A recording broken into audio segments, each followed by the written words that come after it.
Amigos telespectadores, mais uma vez, boa noite a todos. O programa Eu e Você está de volta, sempre presente no nosso programa, o nosso deputado Gerson Berger, o jornalista Pedro do Couto.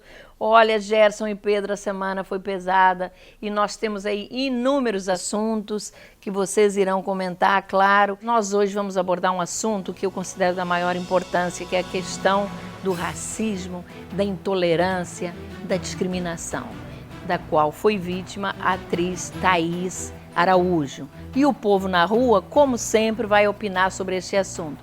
Falaremos ainda sobre o Eduardo Cunha, o presidente da Câmara, lá em Brasília. Esse impeachment do Eduardo está custando a sair e o nosso Pedro do Couto e o Gerson vão falar sobre isso. Vamos falar também de um tema que eu considero importante, que é um programa que existe na prefeitura chamado Guardiões dos Rios e que esta semana foi assunto aí na mídia. E também, como não poderia deixar de ser, o nosso deputado Gerson Berger mais uma vez contará uma de suas tradicionais historinhas que sempre alegram e aliviam um pouco os assuntos que normalmente são pesados do programa. E como não poderia deixar de ser, foi mais uma semana de extrema violência na nossa cidade. Eu acho que está na hora do nosso secretário de Segurança aí repensar a segurança no nosso estado, especialmente na nossa cidade. E olha, a Câmara dos Vereadores aprovou a medalha São Francisco de Assis para Mariano Beltrame, para o nosso secretário de Segurança, viu, Gerson e Pedro?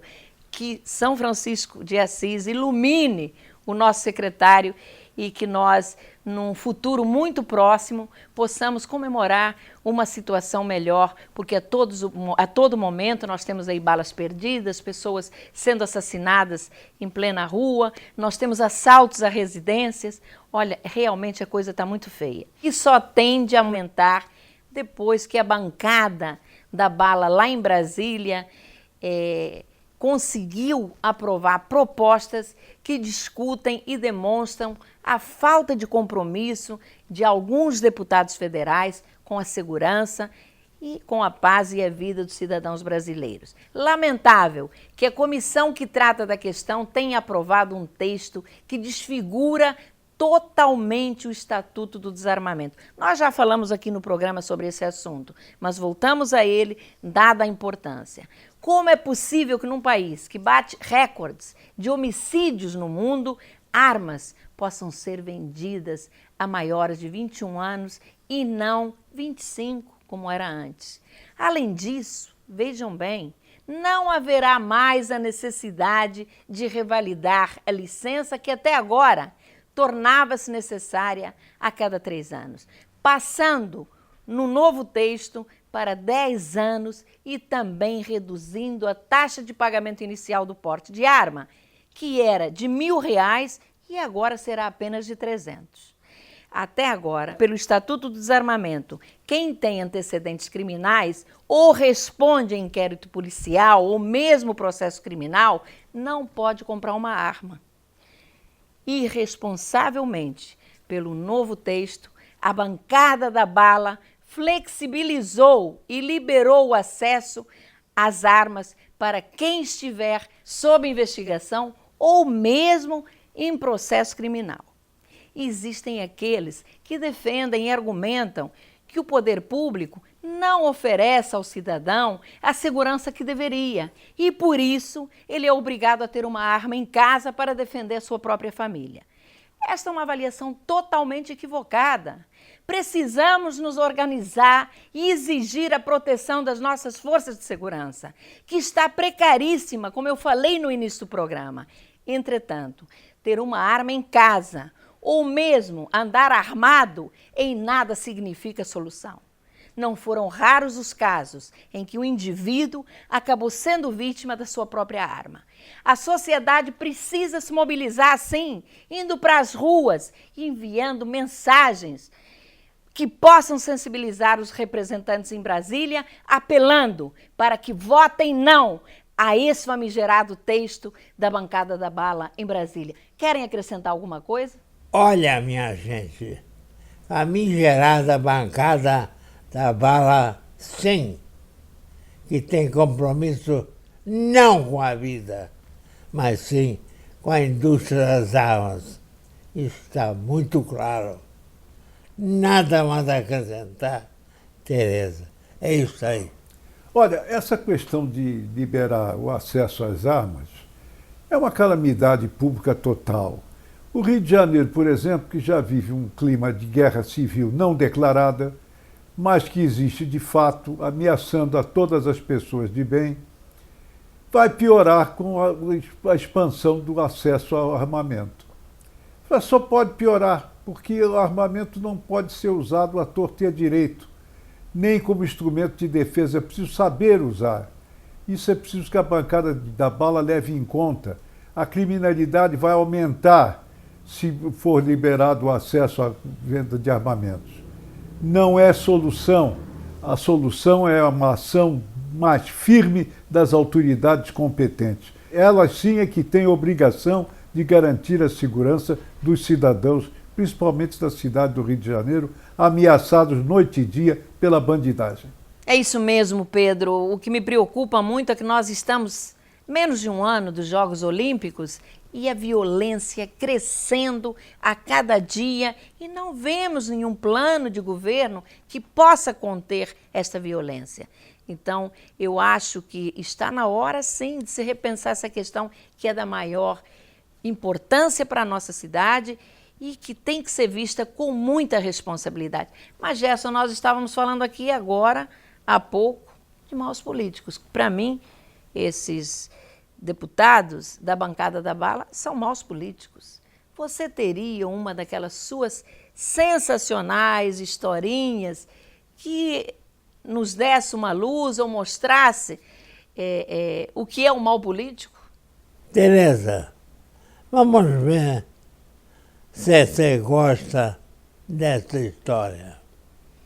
Se atende à tua vontade.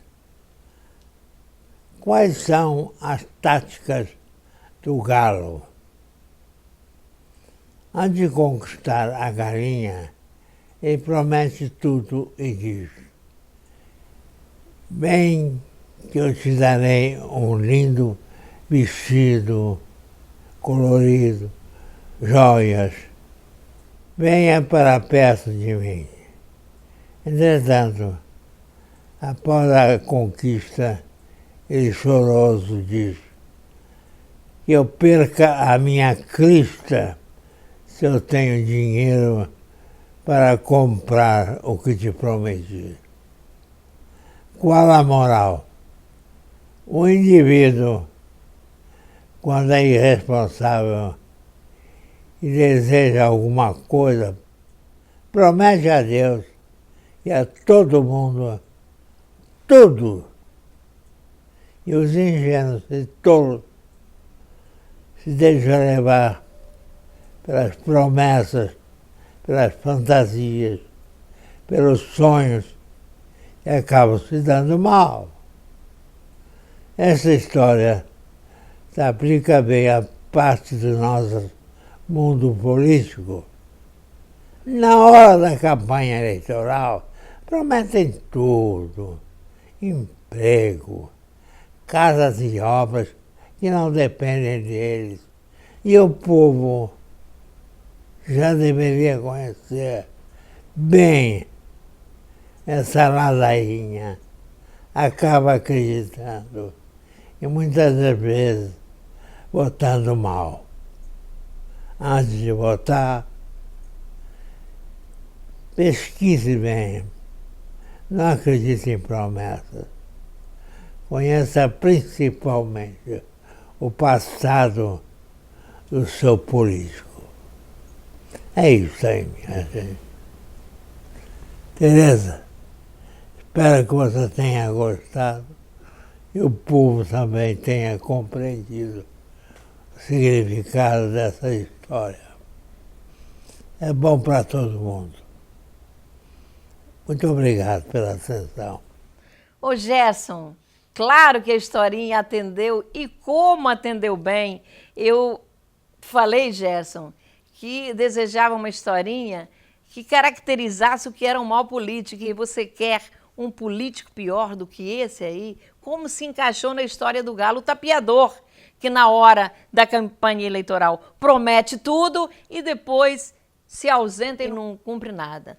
É o que fez, infelizmente, a nossa presidente Dilma Rousseff. Tanta mentira, tanta promessa, e agora estamos vivendo aí um momento de uma crise tão séria, não é isso, Pedro? É exatamente isso. O exemplo da sucessão presidencial de 2014 é marcante. A candidata, o tempo depois mostrou, está em conflito com a presidente. Na campanha eleitoral, ela pintou uma realidade brasileira que era inspirada na fantasia. No Palácio do Planalto, ela está agindo justamente no sentido contrário àquelas metas que anunciou na campanha. Um desastre. O exemplo vem a calhar perfeitamente. É, Pedro, e agora temos aí uma presidente fraca, refém de todo mundo, inclusive do seu criador, do Lula. E é muito triste a gente ter que viver esta realidade no nosso país que é tão maravilhoso. Mas, infelizmente, isto não acontece só na política. Eu acho que a sociedade está doente. Veja, por exemplo, o que aconteceu esta semana com mais um ataque de racismo que nós aqui no programa abominamos sempre. O preconceito, a discriminação, são temas constantes no nosso programa. O nosso deputado Gerson Berger dedicou boa parte da vida dele à luta contra o preconceito e a discriminação. E eu procuro seguir o mesmo caminho na política. E nós vimos aí a atriz Thaís Araújo sendo vítima de racismo, um racismo que eu considero nojento. Com as maiores ofensas, esta mulher, que é uma mulher tão bonita, talentosa, uma grande atriz, e nós fomos obrigados e nos deprime, nos deixa muito tristes ter que assistir a esse tipo de coisa. Eu, na Câmara dos Vereadores, estarei no próximo dia 16, às 15 horas, realizando uma audiência pública através da Comissão contra o Preconceito e a Discriminação, que eu presido. Estaremos fazendo uma audiência pública com as autoridades locais e até, se possível, nacionais, para discutir essa questão. Os crimes na internet, eles têm que parar, não é possível. São sites e sites que mostram o preconceito, o antissemitismo a todo momento. Então, isso que aconteceu com a Thaís, nós, inclusive, fizemos uma moção de louvor à coragem com que esta mulher enfrentou o problema. Ela não se acovardou, ela disse que irá até o fim, que recorrerá à Polícia Federal, ela não tirou do seu site as agressões que recebeu. Então, eu acho que tem que se dar um basta a isso. E é exatamente por esta razão que nós faremos essa audiência pública no próximo dia 16. E nós fomos às ruas ouvir o que o nosso povo pensa sobre a questão do racismo, se ele realmente ainda é tão presente na nossa sociedade.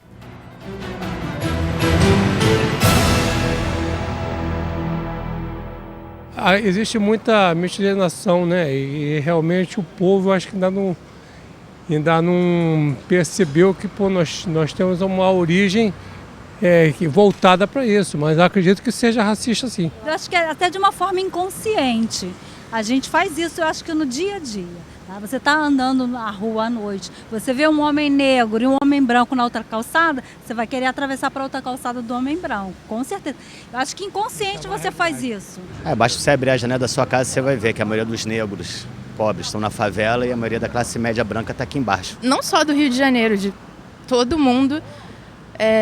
Com certeza é racista, isso é uma coisa ainda muito presente na cabeça de todo mundo. Mesmo que a pessoa não pratique o racismo, muitas pessoas não praticam, mas tem isso na cabeça. Com certeza. Tipo, tô no elevador, tem gente que não anda no elevador comigo. É verdade, é real. Eu acho que é inveja. Tem pessoas que querem estar no lugar dela e não pode estar, né?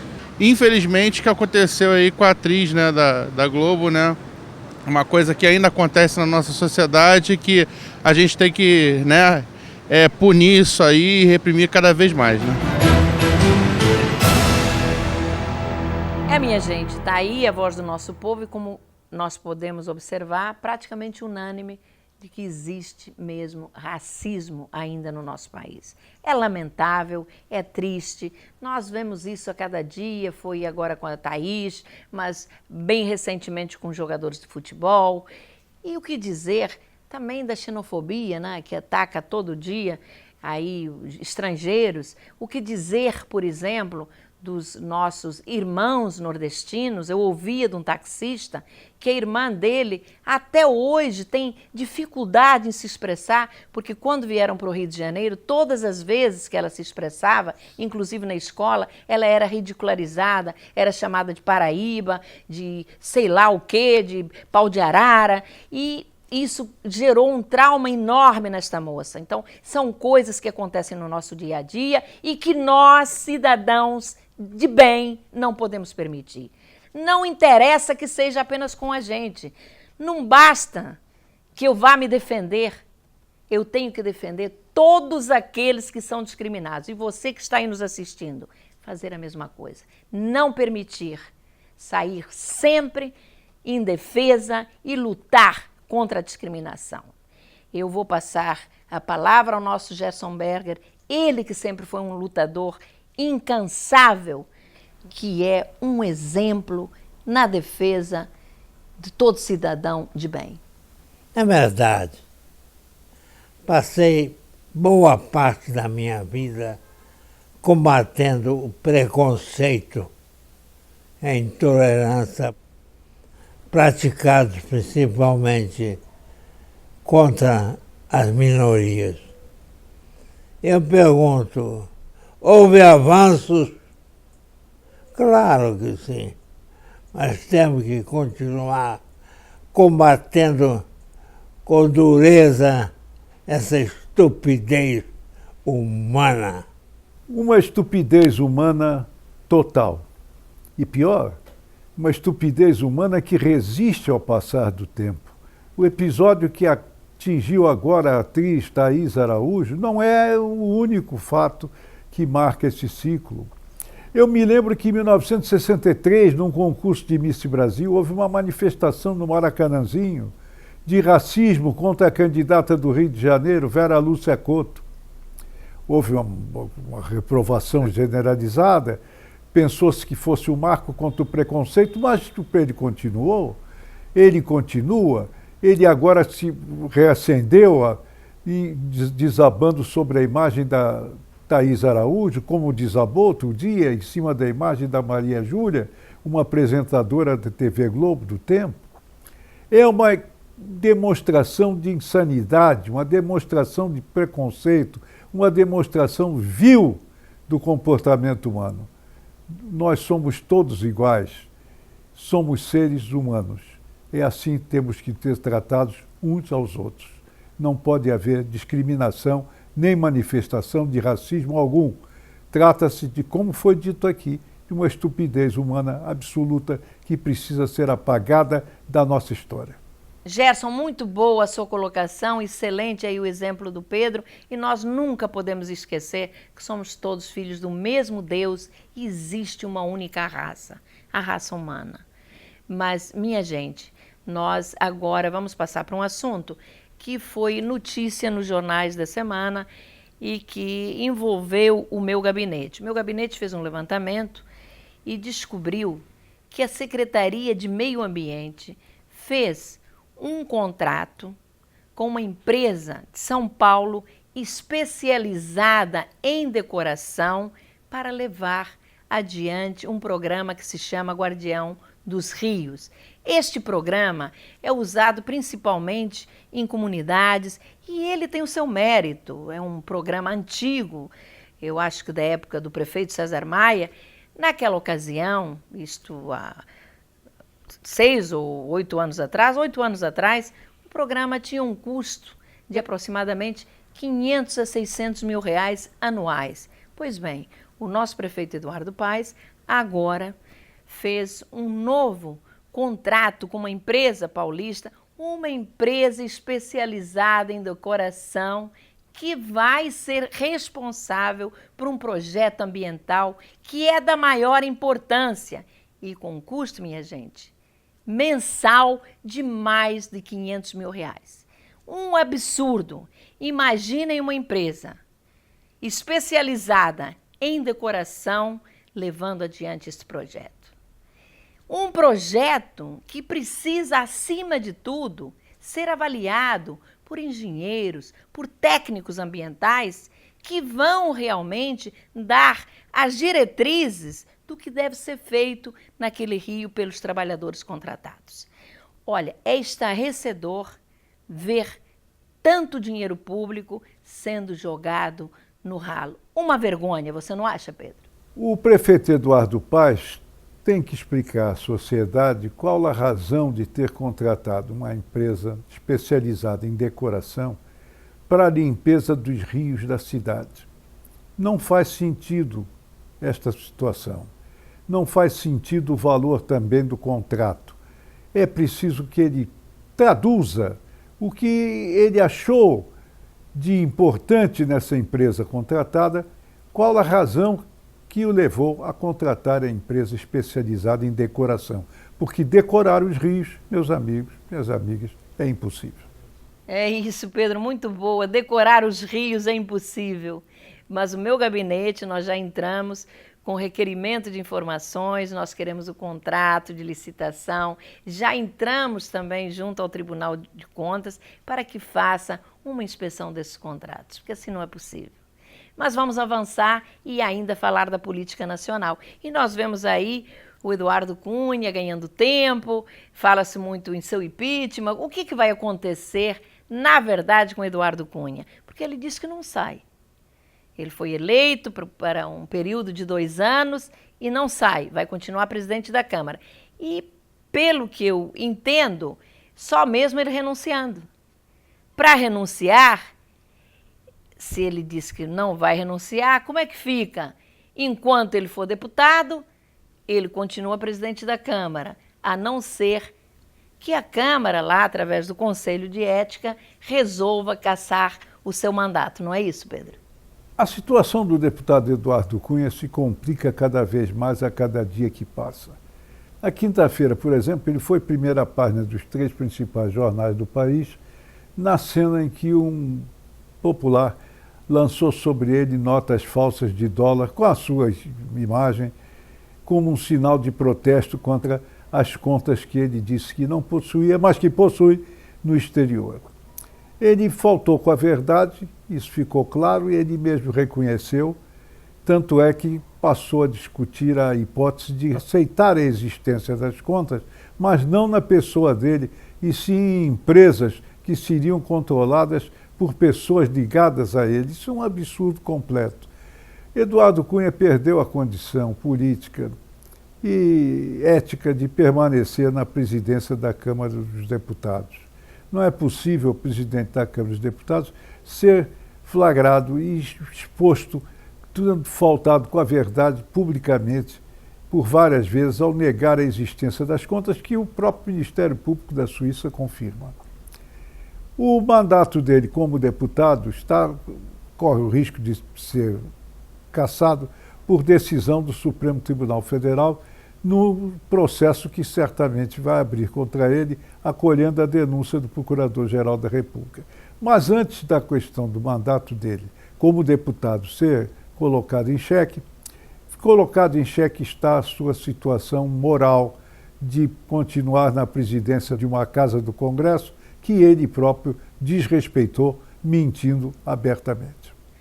Pedro, a questão é que enquanto o Supremo não se posiciona em relação à cassação do mandato do Eduardo Cunha, ele vai ganhando tempo. Está chegando o final do ano, vem o recesso e ele continua presidente da Câmara Federal. É um absurdo, é uma vergonha que o presidente da Câmara Federal, que é a maior representação do nosso país, afinal de contas, são mais de 500 deputados representando a nação brasileira, possa estar sendo presidida por um homem como Eduardo Cunha. Lamentável. E nós só podemos dizer o seguinte, num país sério de verdade, Eu duvido que isso pudesse acontecer. É lamentável que tenhamos chegado a este nível tão baixo da política nacional. O nosso Congresso, que é tão representativo. Minha gente, onde nós vamos parar?